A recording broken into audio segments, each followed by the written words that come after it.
As we progress in life, our house, we upgrade. Our cars, we upgrade. Our wives, no choice, cannot upgrade. But do you know what you can upgrade when you get a bigger house? Your TV. Today we're going to review the 75-inch Neo QLED 8K TV from Samsung, the QN800C. 22,699 ringgit only ma. Can't even buy a Beza. Hashtag cheap. Oh, and if your wife Mara, just tell her that with a TV like that, your house is a cinema. Every night is date night. Hashtag beli jiwa. Full disclaimer, Samsung did send this video over for our review, but as usual, we do reserve our right to an unbiased opinion. If you're interested in tapaoing one up after watching this video, then feel free to use the links in the description. Anyways, let me firstly address all you trolls out there that are gonna ask me questions like, "Hey Shen, it's already 2023, why are you not using OLED?" Or, "QLED is just OLED with an extra line." Your face is an extra line. Firstly, this is a Neo QLED, not your basic QLED. Secondly, while OLED might have better contrast, especially in darker rooms, if you spend 22 grand on a TV, wouldn't you want to mount it in your brightly lit living room for all to see? And since us bangsawans and our waifus have very flexible working hours, if any, we don't just watch TV when the sun goes down, okay? Because we're not goddamn vampires. Which is why I still prefer a QLED TV because it can shine brighter than your future. Firstly, we have aesthetics, which I give it a 9 out of 10. It has a very minimalist design with thin bezels that Samsung calls the Infinity One design. This will give you a very immersive viewing experience because you're not going to see any borders. The chassis itself is very slim with a metal frame and vertical perforations and very minimal branding. The stand itself is compact but still very sturdy, leaving you with a lot of room for a soundbar, for instance. If you want to stick the TV to the wall, you can always use the VESA compatible 400 by 400 mm mounting screw holes behind the TV. Just make sure that your wall mount is strong enough to support its weight.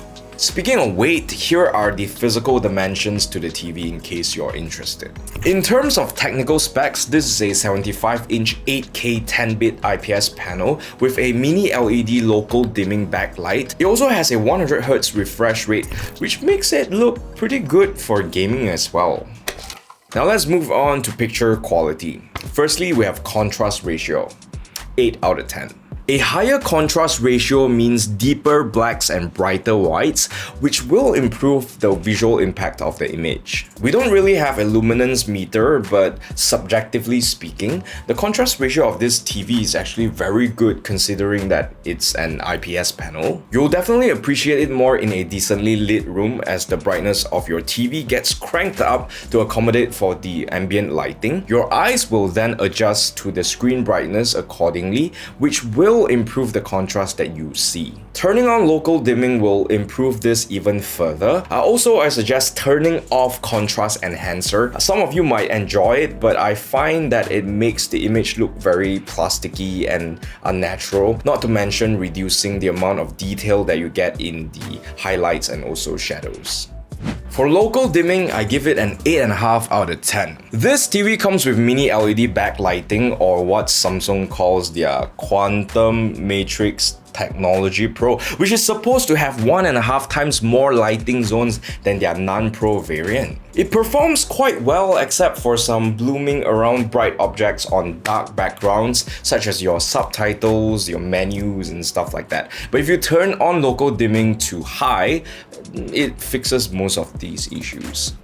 It gets a 7.5 out of 10 in terms of black uniformity. While the mini LED backlighting does improve things quite a bit, you're still getting some blooming around the cross and splotches of brighter and darker areas all over the screen. Far from perfect, but not bad. For colors, I'll give it an 8.5 out of 10. In my opinion, the most color accurate picture mode would be the standard mode. To my eyes, in SDR, the white balance and colors are almost the same as my calibrated studio monitor that I use for color grading, except I noticed that it has a tendency to oversaturate the blues and reds. HDR is also excellent. Of course, your HDR experience mileage will vary depending on the content that you consume. Screen brightness also gets an 8.5 out of 10. So screen brightness is very important, especially if you intend to use your TV in a room that has ambient lighting. For SDR content with the movie mode at max brightness, we got a respectable 335 nits at peak, which is definitely enough for most environments. In HDR mode, the TV can go as bright as around 1000 nits, not the brightest but still excellent because it supports HDR10+. To get the most natural image, I would set local dimming to high and turn up ST2084 as well as shadow detail to 1. Next, we have reflection handling, which gets a 7 out of 10 from me. If you have windows or hanging lights behind you, you're gonna have to close your blinds or turn off your lights when you are watching your TV. The reflection is not bad when you have a bright scene, but if you're watching something that is kind of dark, like The Witcher for instance, it can get very distracting because you'll see these rainbow streaks horizontally all over your screen when there's a light source. Viewing angles gets a no-brainer 9 out of 10 because this is an IPS panel, so you can watch the TV comfortably from every angle. But you might need to watch out for reflection and glare if you have windows, so just sit still and watch the TV properly. In terms of connectivity, I'm gonna give it a 9 out of 10 as well because firstly, it has this tiny little slim box that looks like a Blu-ray player called the Slim One Connect that you can connect to your TV with just one cable. There's a short one if you want to mount it behind the TV stand, or there's a long one if you want to run it into the wall and down into your TV console. It makes cable management so easy. And cable management is everything when it comes to having a clean setup. Secondly, all the HDMI ports are HDMI 2.1, which are the most chunky or advanced HDMI ports. It can support 8K 60Hz because, well, it's an 8K TV, and also 4K 120Hz, but this is only 100Hz TV, so 4K 100Hz, and all these other resolutions in case you don't have an RTX 4090 like me. You get 4 of them. One for the eARC in case you want to attach your soundbar, and then you have your PC, your Xbox Series X, and nobody cares about the Nintendo Nintendo Switch. For audio, the QN800C gets a 7.5 out of 10. In terms of sound signature, it's pretty balanced with decently clear mids and treble, but it's quite lacking in terms of the low end, as in it's not about the bass. On the bright side, get it? It also does not have mid-bass bloat, which can make everything sound a little muddy, making it very suitable for all types of content and music. By the way, the TV also supports Dolby Atmos with 8 speaker drivers, 4 on each side, though the surround sound performance is just okay. But if you tambah lagi a soundbar from Samsung, like their QN800C, the audio gets leveled up to 8.5 out of 10. Why? Because the sound will surround you. Literally, surround sound ma. TLDR, with the soundbar, the audio gets very loud, quite a bit louder than the stock speakers on the TV. Also, you're gonna get a very wide soundstage, especially in terms of vertical space. Like if you're watching a movie like Dunkirk and a plane's like over your head, you can actually feel the plane over your head. Also, as a tech geek, I can't help but to be very impressed with the fact that the rear speakers don't need, audio cables. You can just plug it with the power cable to the wall and then it's scouting already. I know it's not the newest thing, it's been out since 2019 if I'm not mistaken, but hey, so easy. You can plug it anywhere as long as you have a power port. Here's a quick sound test for your reference with the soundbar and without, and you will see that it's a no-brainer to buy a soundbar with your Samsung TV. What can I do?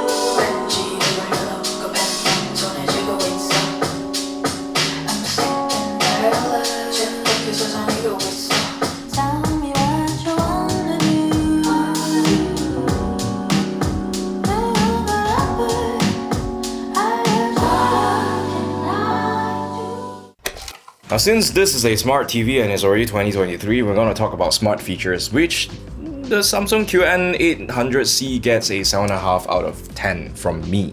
So the TV is running on Samsung's Tizen OS, which is very responsive and easy to navigate, and the remote control is also quite compact and small, and it runs on solar power, so you will never ever have to change its batteries. But I do have a minor gripe, choto, when it comes to the Bixby voice command. So in YouTube, you can use voice command to search for your videos very easily. Just click the button and then just say it. But in Netflix, it doesn't work. Do you know how annoying it is to actually type out each alphabet when you're looking for Agent Ali or Boy to pacify your children who will not leave you alone after a long day at work? You know or not? Do you feel me? And since, as you can see, it is a very upscale TV, let's talk about AI upscaling, which I give an 8 out of 10. Okay, so we all know that 8K content is not readily available, so why would you spend so much money to buy an 8K TV like this? Well, Samsung has something called their Neural Quantum Processor 8K, which uses AI to upscale your image into, well, 8K. It is not perfect and it cannot make up details where there are none, but I must say that it looks noticeably sharper upon closer inspection when compared to a native 4K TV with the same viewing distance. I also did not notice any weird upscaling artifacts in the 2 weeks that I tested the TV. So this is especially great for people who play first-person shooters because we are used to sticking our face this close to the TV. Because of that 8K resolution, you're not gonna see them pesky little individual pixels. Then again, you can always plug in a gaming PC with an RTX 4090 like me and enjoy native 8K gaming. In fact, if anything, I think that this TV is designed more for us PC master race because we can actually game in 8K. Drop mic. Hey, no mic to drop. Oh, give me a mic. Finally, for all us gamers, I'm gonna give this TV a 9 out of 10 in terms of gaming experience. Samsung has added a game bar that only turns on when you connect an external device like your console or PC.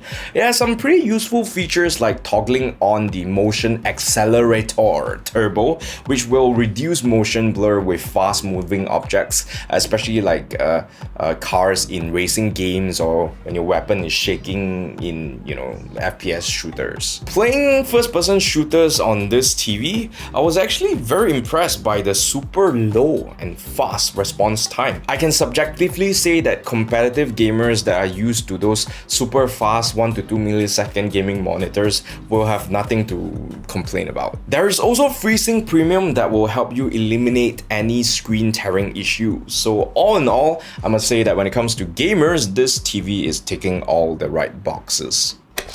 To recap, here are the pros, mehs, and cons of the 75-inch Samsung Neo QLED 8K QN800C TV.